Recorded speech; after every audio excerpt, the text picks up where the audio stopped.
તકલીફ રહી ને સ્નાયુની એવી ઘણા બધા લોકોની તકલીફ રહેતી હોય એટલે આ જગ્યાનો એડ્રેસ આપી દો અને કેવી સારવાર લાગી ઘણા બધા લોકો તમને જોતા હશે અને આપણે તકલીફ છે ને જે હા આપણે જેટલું સારું થયું એટલું આપણે કહેશું ગામ બરોબર. એવું નહીં અહીં હા પછી આને એના મમ્મીને લઈને આવતો હું મારા કાકાને લઈને આવવાનો હોઉં બરોબર આપણે રાગે આવી જાય તો પછી બીજાને લઈને આવવાનું હોય ને આપણે 50% ફેર પડ્યો તો મેં કેમ કીધું કે ઓલા વખતે આપણે બે જણાને કહેવું હા બરોબર આપણે હારે આવી હોય તો છૂટ નકર બીજી વખત આમ પદ્ધતિ તમને ખૂબ સારી લાગી નહીં સારી એટલે કે 60% સારું બરોબર કારણ કે જે હું ઘરે આવીને સુઈ જ જતો સીધો કામ કરવું હોય ઘણું કામની હિંમત પહેલેથી મને એવી બરોબર હવે બધું નહીં હોય અત્યારે પાછો ફૂર્તીમાં આવી ગયો આજે 8 દિવસમાં માતાજી હું હાલીને ગયો ને જે એ હું અહીંથી 5 સાડા 5 હાલું ને એટલે સવાર 4:30 પાછા પગું બરોબર એની બદલે હું 3:30 આવ્યો અને 3:30 અહીંયા હતો પેલા 12 કલાકે પહોંચતા હવે 8 કલાકે પહોંચી ગયા અને એકલો જ હતો એકલા દરરોજ તમે 2-3 જણા હારે હોય ક્યાંથી ક્યાં સુધી રામાપી ચોકડી રાજકોટ રેધારથી અમારા ગામ 45 કિલોમીટર થાય ઘણું આવી એટલે એની દયા આ વિડીયો આપણે યુટ્યુબ ઉપર મૂકી શકીએ હા તમને સારું લાગે મૂક્યું તો આપણે કાંઈ તકલીફ નથી આપણે સારું છે ને એટલે આપણે 5 જણા બીજાને કહેશું કે અમને સારું છે અહીંનું એક એડ્રેસ આપી દઈએ આપણે આ જે જગ્યા છે ને હા કાલાવડ રાજકોટ રોડ જસાપર ટપી જસાપર ઓકે સારું જય દ્વારકાધીશ જય દ્વારકાધીશ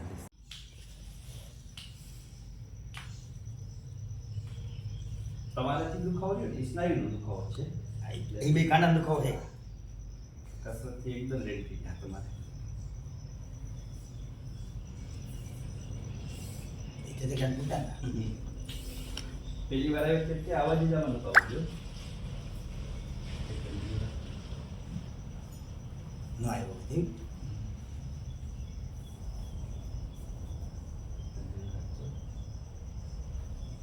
કમ્પ્લીટ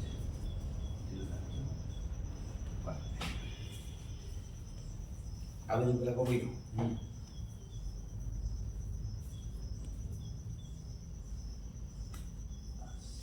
આ તમારું પહેરેલું હોય હા હા એટલે થોડુંક ધ્યાન રાખવું પડે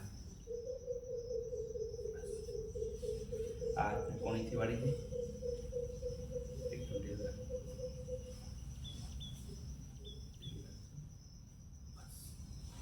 બે હાથ આમ ભેગા કરી અને માથા પાછળ રાખી દે હા એ સરસ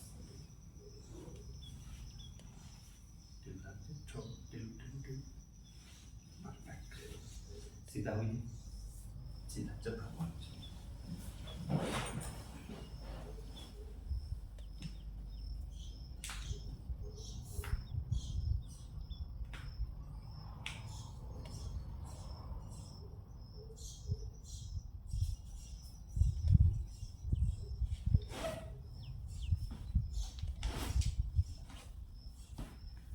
પગને વાળો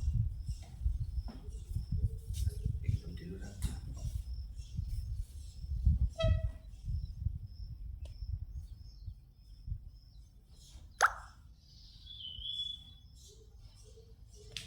શું થયું ઢીલું રાખ. વાળો બસ નમો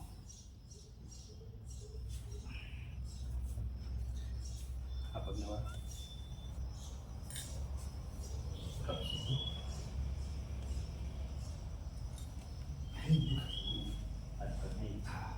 પેલા ઊંધા સુઈ જઈ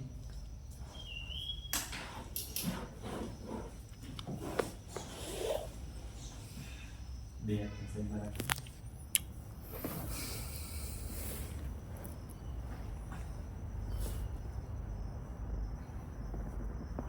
આ પગને વાળો. તમારે આગળ પાછળ થવું થાય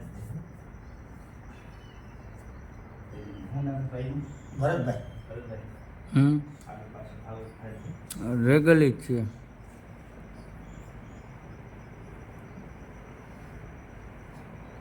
ઈ તો તકલીફ હતો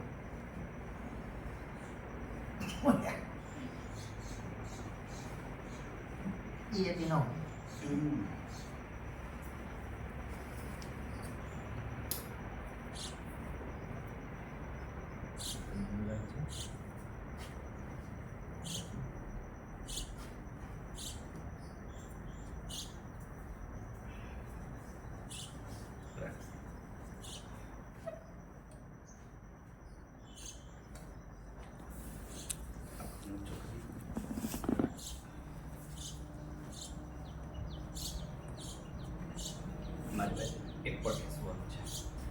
એ છે આવે છે. ઉપલા પગને એક નવાડો, નીચલો પગ સીધો રાખજો. સરસ. હા, નહીં રાખી. કાંડે થાય ચલી રાખજો. હાવ ઠીક. બસ. અહીંથી એક અવાજ આવશે. સેકરોઈ લેપ જોઈન્ટ.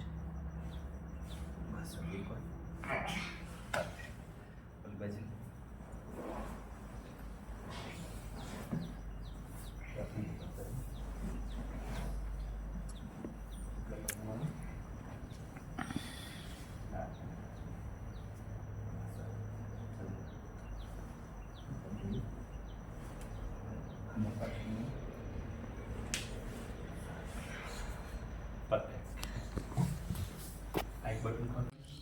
ક્યાંથી આવો તમારે? રાજકોટ રાજકોટ. રામપુર ચોકડી પાસે રામપુર ચોકડી. શેની તકલીફ હતી તમારે? બે ખંભાની હા. બે ઢીસણની અને કમરથી કેટલા ટાઈમ થયા? આ બે ખંભાને ઓછામાં ઓછા 6 વર્ષ થઈ ગયા બરોબર. અને 10 વર્ષ થઈ ગયા બે ગોઠણ. અને કેળને જૂનો મારે છે પણ દુખાવો સાચો આ 400 મહિનાથી ઉભર્યો. આપણે બીજી સિટિંગ છે ને? હા પહેલી સિટિંગ ને બીજી સિટિંગ વચ્ચે કેટલો ફેર છે? 45-50% ફાઇનલ. 50% ફાઇનલ. હાથમાં દુખાવો, કમર? હાથમાં આમ ફરવા મળી ગયો નકર હું ખાલી બહેની લઈને એમ નતો કરી શકતો. બરોબર.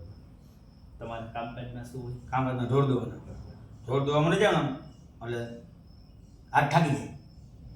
હાથ થાકી જાય ને પછી ઊભો રહી જાવ. અત્યારે 10% એનો ફેર પડી ગયો દોવાનો. બરોબર. ગોઠણમાં? ગોઠણમાં તકલીફ છે પણ પલોઠી પલોઠી વાળવાની. કેટલા સમયથી પલોઠી નથી વળી? એને તો પલોઠી તો હું વાળું જ છું પરાણે, પણ છેલ્લા 2 મહિના 3 મહિનાથી હું ખુરચી બુરચી રાખીને બેસી જાઉં. પલોઠી વાળો તો ત્યારનો ઉપર પલોઠી તો વળે જ, પણ કોમ કેવી રીતે પરાણે જાય. પડે. આમ પલોઠી વાળે પણ નાના છોકરી આ જો આ રહી ને નીચે અડતું નથી. નહીં જરાય નથી આપતું. કાંઈ આ આપણી બીજી સિટિંગ છે અત્યારે સારવાર ચાલુ કરી એ પણ રેડી થઈ જશે હો. કાંઈ વાંધો નહીં. ઓકે, બસ આપણે એ જ જોઈએ. આપણી પીડા મટી જાય એટલે આપણે 5 જણા બીજાને કહીએ તો સારા લાગે. મને કેમ મેં કીધું આવીને કીધું અમને 50% ફેર પડી ગયો. હા બરોબર. પછી તમને એમ કહો હાય અને કાલ પાછો આવીને કહો ભાઈ આ તો મેટ્યું જ નથી. ના આપણે 100% ફેર પડી જાય. એ મને ખબર પડી ગઈ કે હવે ફેર પડી જાય.